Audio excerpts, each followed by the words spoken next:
Hello everyone, welcome to G Centric. तो दोस्तों, आज की क्लास में हम लोग डिस्कशन कंटिन्यू कर रहे हैं। रिसेंट ट्रेंड सीरीज में नया टॉपिक स्टार्ट होगा, ऑपरेशनल एम्पलीफायर। सो ये topic GATE electronics, electrical, instrumentation तीनों स्ट्रीम्स के लिए ही कॉमन है और बहुत इंपॉर्टेंट भी है। चाहे हम बात गेट ईसी की करें या इलेक्ट्रिकल की या इंस्ट्रूमेंटेशन की, तीनों स्ट्रीम्स के लिए ही ये topic very very very important category में कंसिडर किया जाता है। एटलीस्ट इस टॉपिक से एक क्वेश्चन आने की पूरी संभावना है। इनफैक्ट हम एक तरह से शॉर्ट बात बोल सकते हैं, और एक ही क्वेश्चन इससे नहीं आता है, 2 से 3 क्वेश्चन जनरली इस टॉपिक से पूछे जाते हैं। अगर स्पेशली हम बात करें गेट इलेक्ट्रॉनिक्स की एंड गेट इंस्ट्रूमेंटेशन के पेपर की, तो इन दोनों स्ट्रीम्स में जनरली 2 से 3 क्वेश्चन इस टॉपिक से पूछे जाते हैं। मतलब आप समझ लीजिए लगभग 4 to 5 मार्क्स एनालॉग इलेक्ट्रॉनिक्स के यहाँ से इस टॉपिक से कवर होते हैं। Okay, so this topic is actually very important. Okay, अब बात करते हैं थोड़ा सा इसकी डिफिकल्टी लेवल के बारे में। तो कुछ क्वेश्चंस आप देखें तो बहुत आसान इसमें पूछे जाते हैं। सिंपल, आप केसीएल की नॉलेज आपको हो और किस तरह से ओपैम लीनियर रीजन में ऑपरेट करता है, यानी कि नेगेटिव फीडबैक अप्लाई करने पर किस तरह से ओपैम वर्क करता है, ये अगर हमारा कॉन्सेप्ट क्लियर हो तो एक की 2 या 2 क्वेश्चन आसानी से हम अटेम्प्ट कर सकते हैं। अब बचा हुआ एक क्वेश्चन जो हो सकता है वो थोड़ा सा, या तो कई बार वो मॉडरेट डिजाइन कर देते हैं या फिर कई बार मॉडरेट टू टफ लेवल पर उस क्वेश्चन को वो लेके जाते हैं। तो दोस्तों, ये टॉपिक ऐसा है जिसको आप स्किप नहीं कर सकते, आपको इस टॉपिक को प्रिपेयर करना ही चाहिए। स्कोरिंग भी है और इंपॉर्टेंट इतना है कि हर साल, लगभग हर साल इस पर क्वेश्चन आना ही है, लगभग तय है। गेट इलेक्ट्रिकल के पॉइंट ऑफ व्यू से अगर मैं बात करूं तो गेट इलेक्ट्रिकल में एटलीस्ट एक क्वेश्चन, जनरली 2 क्वेश्चन इसमें से बनाए जाते हैं, 1 या 2 question. Okay, 3 question generally double E में नहीं पूछते, वो 2 ही क्वेश्चन या तो बनाते हैं इस पर, या फिर 1 क्वेश्चन वो तैयार करते हैं हर साल। और वो क्वेश्चन अगर आप देखें तो इजी टू मॉडरेट लेवल में ही वेरी करता है, या तो बहुत आसान होगा या मॉडरेट लेवल का डिफिकल्ट क्वेश्चन होगा। तो दोस्तों, गेट रिसेंट 3 इयर्स के क्वेश्चंस हम लोग सॉल्व करेंगे और वहां से आपको एक आइडिया इस टॉपिक की डिफिकल्टी लेवल, इस टॉपिक के जो टॉपिक ऑफ आस्किंग कौन कौन से हैं, उसकी जानकारी आपको थोड़ी सी बढ़ती जाएगी। ओके, यानी कि ओपैम में कौन कौन से सेक्शन हैं जहां से जनरली क्वेश्चन फ्रेम हुए हैं लास्ट 3 इयर्स में। तो आज के सेगमेंट में हम लोग शुरुआत कर रहे हैं। शुरुआत से हम लोग बेसिक क्वेश्चन के साथ शुरुआत करते हैं। जनरली क्वेश्चन मैं यही करता हूं कि थोड़ा से आसान क्वेश्चन के साथ शुरुआत हो, और जैसे जैसे डिफिकल्टी लेवल, हम लेवल बाय लेवल्स इन चीज़ों को इंक्रीज करते जाएं। और मुझे उम्मीद है कि आप सभी लोगों ने ऑलरेडी क्लासेस इसकी अटेंड की हुई हैं।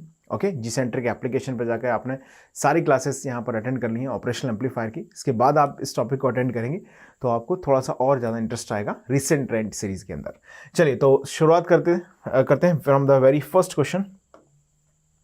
सी this question, the circuit shown below uses an ideal opamp, output V0 in volts is. आपको पूछा गया है rounded off to 1 decimal place. आपको बोला गया है कि एक सर्किट है, ओके, इसमें एक आइडियल ओपैम्प यूज किया गया है, uses an ideal opamp, output V0 in volts is. आपसे पूछा गया है आउटपुट V0 की वैल्यू यहां पर क्या जनरेट होगी। ये बात समझ में आ गई सभी को? क्वेश्चन क्लियर है? आपको आउटपुट V0 यहां पर पूछ लिया गया है, ओपैम्प आइडियल है, मतलब हम ऐसा मान सकते हैं कि जो ओपैम्प है उसका इंटरनल रेजिस्टेंस या इनपुट रेजिस्टेंस जिसको हम बोलते हैं वो इन्फिनिटी है, means input current to the opamp is equal to 0। इतनी बात क्लियर है सभी को? चलिए, आपसे पूछा गया है यहां पर V0 की वैल्यू। सो हमें ओपैम्प के अंदर 2 बातें समझनी चाहिए। जब भी एक नॉर्मल ओपैम्प की बात की गई है, एक आइडियल ओपैम्प की बात की गई है, तो डेफिनेटली हम लीनियर रीजन की जब बात करते हैं तो नेगेटिव फीडबैक यहां पर कनेक्टेड है। So as usual opamp is working in the linear region. तो दोस्तों, जब भी ओपैम्प नेगेटिव फीडबैक से कनेक्टेड हो तो वो लीनियर रीजन में जनरली ऑपरेट करता है। और लीनियर रीजन में जब ऑपरेट करता है ओपैम्प, तो जो डिफरेंस है इनपुट का नॉन इन्वर्टिंग नोड और इन्वर्टिंग नोड टर्मिनल्स का, वो बहुत स्मॉल वैल्यू का होगा। जो डिफरेंस अगर स्मॉल वैल्यू का है, इसका मतलब है कि अगर हम इन दोनों टर्मिनल्स को, नॉन इन्वर्टिंग नोड जो कि पॉजिटिव टर्मिनल है वो, और इन्वर्टिंग नोड, इन दोनों को हम मान सकते हैं एट सेम पोटेंशियल। तो यहां पर हम यूज करते हैं a concept called virtual shorting. Virtual shorting बहुत कॉमनली यूज्ड कॉन्सेप्ट है under the negative feedback application. Okay, so negative feedback application में वर्चुअल शॉर्टिंग का मतलब है कि जो इन्वर्टिंग नोड है उसका वोल्टेज नॉन इन्वर्टिंग नोड के बराबर माना जाता है। V प्लस को मैंने लिखा है नॉन इन्वर्टिंग वोल्टेज है, V माइनस मतलब इन्वर्टिंग नोड वोल्टेज। क्लियर है? तो यहां पर जो नॉन इन्वर्टिंग नोड वोल्टेज है उसकी वैल्यू आपको दी गई है 50 वोल्ट। तो हम अगर यहां पर मान के चलें कि ये सपोज नोड A है और ये नोड B है, तो नोड B का वोल्टेज आपको गिवन है क्या? Node B equal to 50 millivolt. So by virtual shorting हम क्या बोल सकते हैं? बाय वर्चुअल शॉर्टिंग जो VA है वो किसके बराबर हो जाएगा? VB के बराबर होगा। यानी कि अब हम यहां से बोल सकते हैं कि जो VA की वैल्यू है वो भी कितनी है? 50 मिलीवोल्ट है। इतनी बात हमको समझ में आ गई। यानी कि जब भी हम नॉर्मल ऑपरेशनल एम्पलीफायर सर्किट की बात करते हैं, स्पेशली जब ये लीनियर रीजन में ऑपरेट करे, यानी कि नेगेटिव फीडबैक जब इसमें कनेक्टेड हो, इन्वर्टिंग नोड से फीडबैक जब कनेक्ट किया जाता है तो उसे बोलते हैं नेगेटिव फीडबैक। तो उस कंडीशन में ओपैम्प के अंदर दो मेजर अजम्पशन की बात की जाती है। पहला है input current to the opamp is to be 0, okay, and the second thing is यहां पर non inverting node voltage is equal to the inverting node voltage. Clear? चलिए अब इसमें आगे हम कैलकुलेशन करते हैं। तो यहां तक हमने ये बात समझ ली। अब इस नोड को आप कुछ भी मान लें, चलो आपने मान लिया कि ये नोड है C, आपको आउटपुट वोल्टेज निकालना है। तो अगर हमें यहां का वोल्टेज मिल जाए तो आसानी से हम करंट के थ्रू या इजीली एनालाइज करके V0 की वैल्यू को डिटरमाइन कर सकते हैं। तो अब हमें यहां पर VC नोड पर किरचॉफ्स करंट लॉ अप्लाई कर देना चाहिए। Let's apply the KCL at the node VC। Apply KCL eight node VC और एट नोड C। VC हमने इसका टर्मिनल वोल्टेज मान लिया है और इसका नाम है नोड C। वोल्टेज हमने क्या मान लिया है का? VC। चलिए, sum of all outgoing current is to be 0, मान सकते हैं बिल्कुल। मान लीजिए आपने आउटगोइंग करंट कंसिडर्स किए I1, I2, I3। सपोज इधर हमारा हमने I1 है, इधर जा रहा है एक करंट I2 और इधर जा रहा है एक करंट I3। सो KCL के अकॉर्डिंग मैं बोल सकता हूं दोस्तों I1 plus I2 plus I3 is equal to 0। I1 plus I2 plus I3 equal to 0। अब अगर हम यहां से सिंपली इसकी वैल्यू को कैलकुलेट करते हैं तो I1 की वैल्यू यहां से आ जाएगी VC माइनस 0/1 के, VC माइनस 0/1 के प्लस I2 की वैल्यू कितनी हो जाएगी बोलो? I2 इज इक्वल टू हो जाएगा VC माइनस V0। करंट किसी भी रेजिस्टेंस के अंदर, जैसे मान लीजिए एक रेजिस्टेंस R है, यहां का वोल्टेज V1 है, यहां का वोल्टेज V2 है, प्लस माइनस। तो अगर हम करंट इस डायरेक्शन में कंसिडर करके चलते हैं तो I इज इक्वल टू यहां से आ जाएगा potential difference V1 minus V2/R। So exactly वही अप्रोच यहां पर हम यूज कर रहे हैं। यहां का VC वोल्टेज हो गया VC माइनस V0/10 के, VC माइनस V0/10 के प्लस I3 की वैल्यू कितनी हो जाएगी बोलो? VC minus VA divided by 10 के, दैट इज इक्वल टू 0। ये आ गई हमारे पास इक्वेशन 1। अब जरा ध्यान दीजिएगा, इस इक्वेशन के अंदर हमारे पास दो अननोन्स हैं। एक अननोन क्या है? VC है, दूसरा अननोन क्या है? V0 है। अच्छा, VA की वैल्यू नोन हो चुकी है, हमने वर्चुअल शॉर्टिंग कॉन्सेप्ट यूज किया तो VA की वैल्यू हमको कितनी मिल चुकी? 50 मिलीवोल्ट मिल चुकी है, दैट्स फाइन। अब हमें यहां पर एक इक्वेशन की जरूरत और पड़ेगी क्योंकि दो अननोन है तो दो इक्वेशंस होना लाजिमी है। तो समझिए कहां से हम इसको यूज कर सकते हैं। देखिए, इस नोड पर अगर आप KCL लगाएंगे तो कोई फायदा नहीं है, आउटपुट करंट हमको मालूम नहीं है। हमने यहां पर KCL ऑलरेडी अप्लाई कर लिया है, तो क्या मुझे इस नोड पर KCL लगाना चाहिए? यस। नाउ हम अप्लाई करेंगे KCL एट नोड A। लिखिएगा नेक्स्ट पॉइंट इसमें, KCL eight node A। Simple question है, बहुत बेसिक क्वेश्चन की कैटेगरी में आप इसको रख सकते हैं। बेसिक KCL हम यूज कर रहे हैं और वर्चुअल शॉर्टिंग कॉन्सेप्ट यूज कर रहे हैं और डायरेक्टली वैल्यू को कैलकुलेट कर रहे हैं। क्लासरूम में अगर आप देखें तो बिल्कुल सिमिलर टाइप स्ट्रक्चर क्वेश्चन मैंने सॉल्व कराया हुआ है। तो देखिएगा, VA नोड यहां का वोल्टेज हमने मान लिया VA है।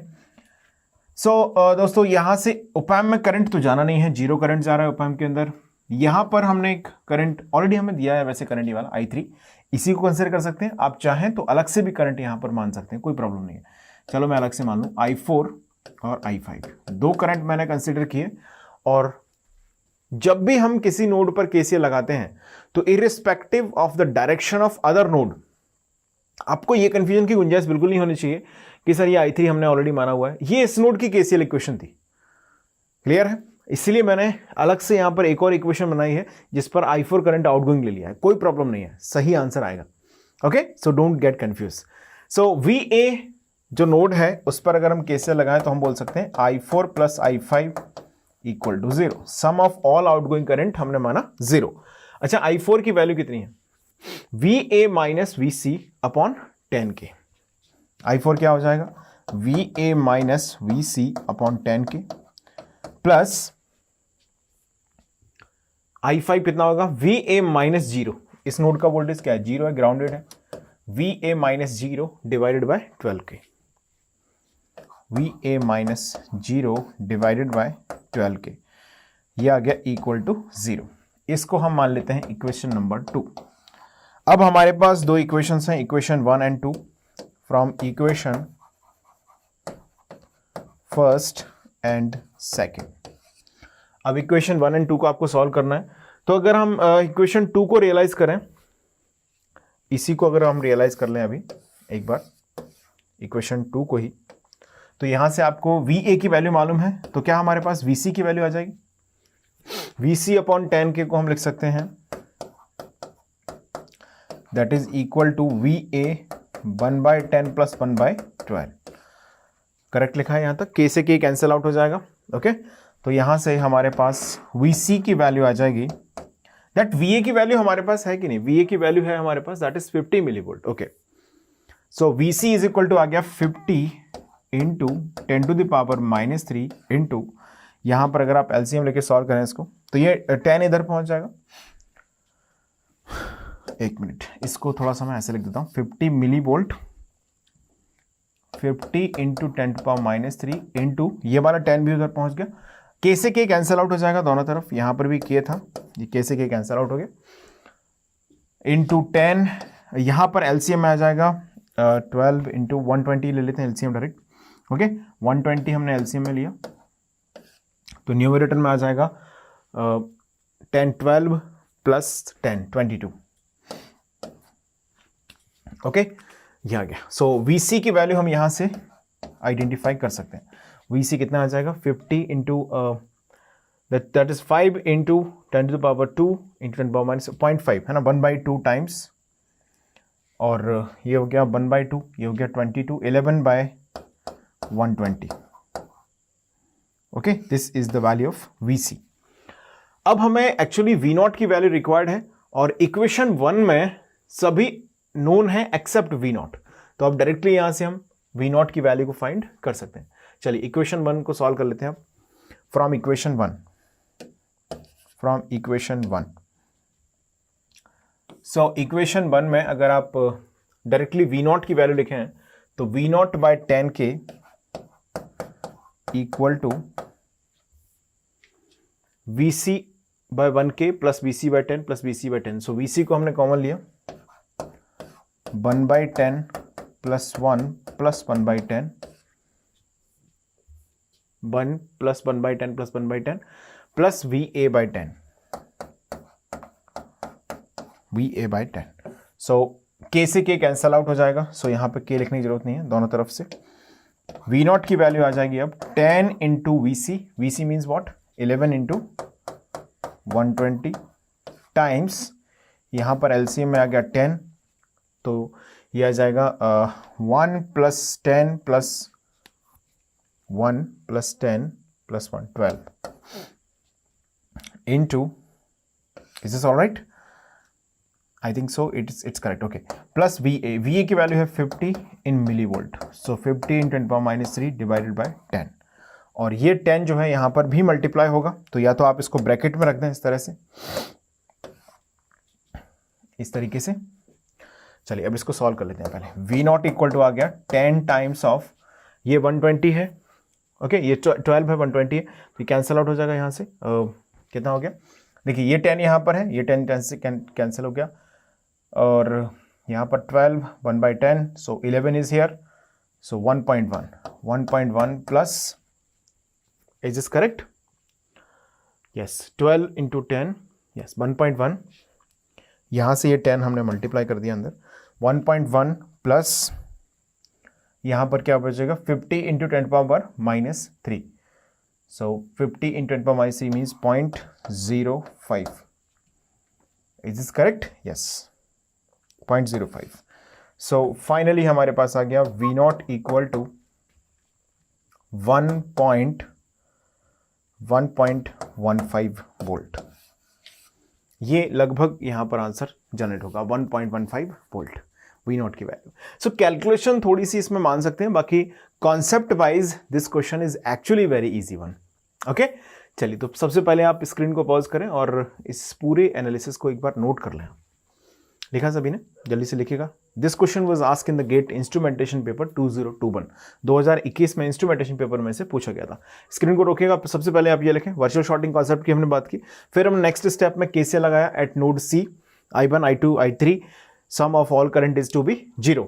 ओके, अब हमारे पास जैसे हमने केसीएल लगाया तो हमारे पास जो इक्वेशन आई उसके अंदर दो अननोन्स हैं, एक VC अननोन है, एक V0 अननोन है। VA तो हमने वर्चुअल शॉर्टिंग से यहां पर समझ ही लिया है कि इसकी वैल्यू 50 मिलीवोल्ट होगी। ओके, तो हमारे पास दो अननोन्स हैं, एक और इक्वेशन की जरूरत पड़ेगी। सर्किट को ऑब्जर्व किया तो हमें समझ में आया कि यहां पर एक इक्वेशन हम यहां से बना सकते हैं नोड ए पर। तो आपने ये इक्वेशन यहां से फॉर्म की, डायरेक्टली हमने इस इक्वेशन को रियलाइज किया तो दो इक्वेशंस हमारे पास आ गई अल्टीमेटली। सेकंड इक्वेशन को हमने सॉल्व किया तो VC की वैल्यू हमको मिल गई, अब हमें V0 की वैल्यू चाहिए, तो सिंपल कैलकुलेशन हमने की। आप स्क्रीन को पॉज करते जाएं और जल्दी से इस पूरी कैलकुलेशन को आप नोट कर लें। चलिए अब बात करते हैं नेक्स्ट क्वेश्चन की। दोस्तों ये क्वेश्चन पूछा गया था गेट इलेक्ट्रॉनिक्स पेपर में इन 2020 में गेट इलेक्ट्रॉनिक्स में इस क्वेश्चन को पूछा गया था। चलिए रीड कीजिएगा। In the circuit shown below all the components are ideal, मतलब ओपैम्प वगैरह जो भी यहां पर यूज किया गया वो आइडियल है। Okay, if V input is +2 volt, input voltage जो यहां पर VI दिया गया है उसकी वैल्यू आपको मेंशन कर दी गई कितनी, 2 volt. V input is 2 volt. The current I0 sourced by the opamp is, और आपसे पूछा गया है यहां पर जो I0 करंट आ रहा है उसकी value, this I0 current is asked to you. Okay, चलिए सिंपल क्वेश्चन है वंस अगेन, तो जो कॉन्सेप्ट हमने अभी रियलाइज किया वही आप यहां पर यूज करिएगा और इस क्वेश्चन को आप आंसर कर पाएंगे। सो दोस्तों ये क्वेश्चन पूछा गया था गेट इलेक्ट्रॉनिक्स पेपर में 2020 पेपर में। चलिए तो मैं सॉल्व करता हूं इस क्वेश्चन को आपके लिए। सबसे पहले अगर हम बात करें तो यहां पर जो फीडबैक कनेक्टेड है वो नेगेटिव फीडबैक है, मतलब और कुछ भी यहां पर इफ बट की बात नहीं की गई है। इसका मतलब है op-amp is working in the linear reason. Okay, यानी कि हम दो बातें कंसिडर कर सकते हैं। पहला, input current to the opamp is to be 0। Second thing is virtual shorting concept, यानी कि non inverting node voltage is equal to inverting node voltage, यानी कि V प्लस को हम मान सकते हैं V इनपुट, जिससे हम बोलते हैं virtual shorting concept. Okay, so virtual shorting से आप बोल सकते हैं, यहां पर हमने बोला कि ये नोड है सपोज A, ये नोड है VI, तो हम बोल सकते हैं कि जो VA है उसकी वैल्यू VI हो जाएगी, और जो कि कितनी दी गई है, 2 वोल्ट। ये हम बोल पा रहे हैं because of virtual shorting concept.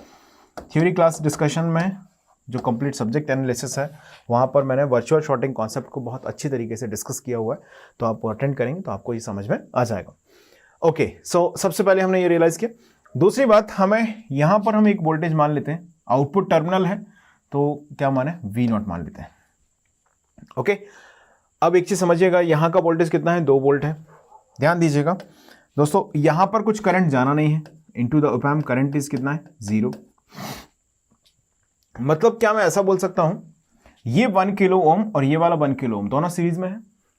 Yes, अब समझना जरा ध्यान से, ये 1 किलो ओम और ये वाला 1 किलो ओम सीरीज में है, मतलब ये यहां पर बन रहा है वोल्टेज डिवाइडर नेटवर्क। देखिएगा यहां से लेके यहां तक ये बन रहा है वोल्टेज डिवाइडर नेटवर्क। ओके, आप यहां पे बोल सकते हैं since ओपैम current is zero, ओपैम input current is zero, ऐसे बोल सकते हैं हम। ओपैम input current is zero, hence 1K, both 1K resistances form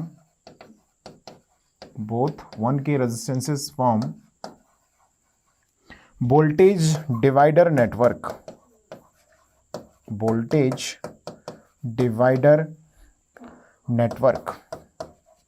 तो दोनों 1K रेजिस्टेंसेस का क्या फॉर्म करेंगे इसमें दोस्तों?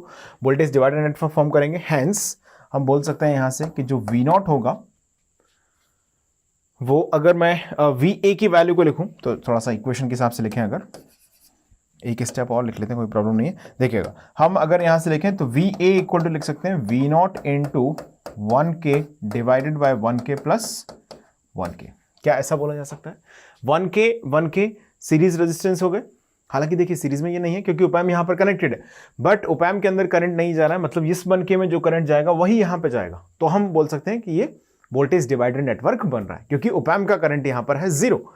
तो इस चीज को ध्यान में रखिएगा। आपने बोला अब यहां से V0 की वैल्यू कितनी आ जाएगी? हमारे पास वर्चुअल शॉर्टिंग कॉन्सेप्ट हमने यूज किया दोस्तों, तो V input equal to VA हो गया जो कि 2 वोल्ट है। तो क्या मैं बोल सकता हूं कि जो V0 होगा वो 1/2 से यहां से मल्टीप्लाई होके 4 वोल्ट हो जाएगा। ओके, अब हमने इस क्वेश्चन का आधा सेक्शन सॉल्व कर लिया है। अब जरा वापस सर्किट पर जाते हैं और इजीली हम कंक्लूजन्स की तरफ बढ़ सकते हैं। ध्यान देना, यहां का वोल्टेज हमको मिल गया है 4 volt.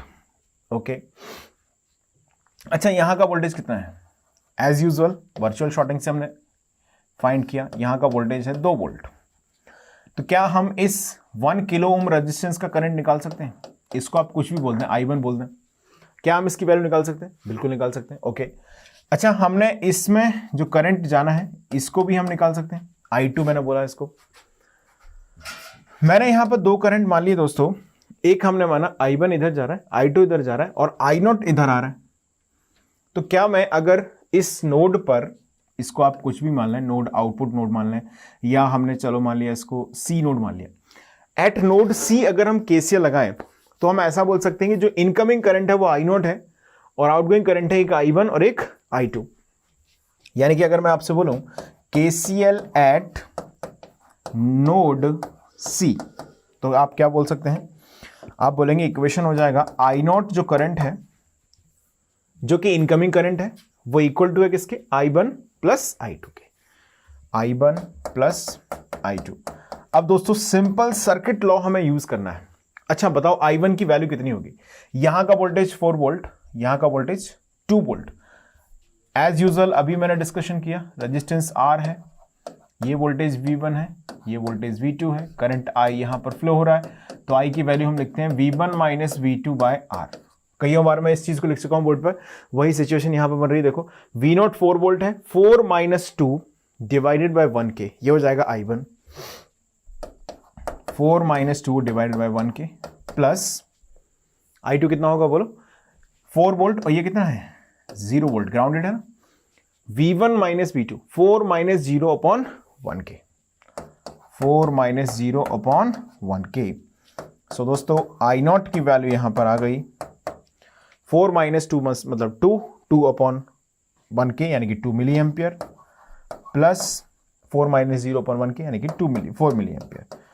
So guys I am just hoping that कि आप लोगों ने ये आंसर मुझसे पहले सॉल्व कर लिया है और I0 की वैल्यू आपकी भी आ रही है 6 milliampere. That's all. So ये क्वेश्चन जो है गेट इलेक्ट्रॉनिक्स पेपर में पूछा गया था 2020 पेपर में। ओके, सो बेसिक क्वेश्चन है, फंडामेंटल क्वेश्चन है। तो आप देखिएगा सेम टाइम पे फंडामेंटल क्वेश्चन, बेसिक क्वेश्चन भी आएंगे और आपके मॉडरेट टू डिफिकल्ट क्वेश्चन भी आएंगे। कॉन्सेप्चुअल अंडरस्टैंडिंग बहुत अच्छी आप कीजिएगा इस टॉपिक के अंदर। जितना आपने इसे कॉन्सेप्चुअली सीखा होगा उतनी आसानी से आप इसके क्वेश्चंस को आंसर कर पाएंगे, क्योंकि फंडामेंटल अप्रोच पर ही बेस्ड क्वेश्चन बनते हैं। ओके, वहीं से हम डिफिकल्ट क्वेश्चंस को भी एनालाइज करने का हमें वे मिलता है। तो आप कोई भी टॉपिक हो, नॉट ओनली ओपैम, हमेशा कोशिश कीजिएगा बेसिक लेवल से फंडामेंटल अंडरस्टैंडिंग के साथ उसको समझने की कोशिश करें। जब चीज़ें बेसिक से हम अंडरस्टैंड करते हैं तो हम जो डिफिकल्ट क्वेश्चन है उनको भी आसानी से एनालाइज कर पाते हैं। डिफिकल्ट कॉन्सेप्ट्स में भी हमारी ग्रिप बहुत अच्छी होती चली जाती है। सो चलिए दोस्तों, मिलते हैं अगले सेशन में जहाँ पर बात करेंगे ओपैम के और बहुत सारे क्वेश्चंस के बारे में। अभी जस्ट शुरुआत हमने की है। सो आज का पहला सेशन यहीं पर एंड अप करते हैं और अगले सेशन में बात करेंगे कुछ नए गेट के क्वेश्चंस जो कि रिसेंट 3 इयर्स में पूछे गए हैं और साथ में उनका डिफ़िकल्टी लेवल, उनका कॉन्सेप्चुअल कवरेज हम लोग डिस्कस करते रहेंगे। So that's all for the today session. Thank you so much.